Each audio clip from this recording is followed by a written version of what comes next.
उपमुख्यमंत्री एकनाथ शिंदे हे सध्या वेकेशन मोडवरती आहेत। आपल्या कुटुंबासह श्रीनगरला रवाना होण्यापूर्वी त्यांनी आज सहकुटुंब पंतप्रधान नरेंद्र मोदी, केंद्रीय गृहमंत्री अमित शहा, भाजपचे राष्ट्रीय अध्यक्ष जे.पी. नड्डा यांची भेट घेतली। पंतप्रधान नरेंद्र मोदी आणि एकनाथ शिंदे यांच्यामध्ये जवळपास तासभर चर्चा झाली।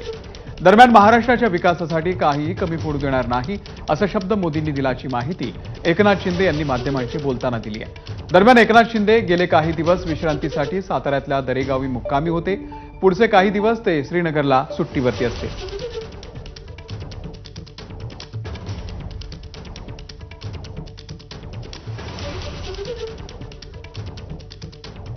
हे डबल इंजिन सरकार ज्या पद्धतीने काम करत होतं, अनेक योजनांमध्ये केंद्राचा सहकार्य केंद्राचं होतं, सहयोग होता आणि त्यामुळे आम्ही 2.5 वर्षात खूप काम करू शकलो। मला याचं समाधान आहे की 2.5 वर्षात कमी कालावधीमध्ये खूप मोठ्या कालावधीचं काम या ठिकाणी केलं आणि त्याची पोचपावती आम्हाला मिळाली आणि म्हणून सदिच्छा भेट आदरणीय मोदी साहेबांची घेतली।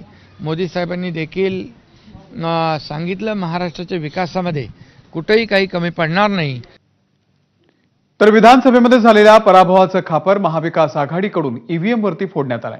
ईव्हीएम मध्ये फेरफारीच्या मुद्द्यावरती यंत्रणेवरती टीका केली झाली आहे। काँग्रेसनं तर निवडणूक आयोगाला पत्र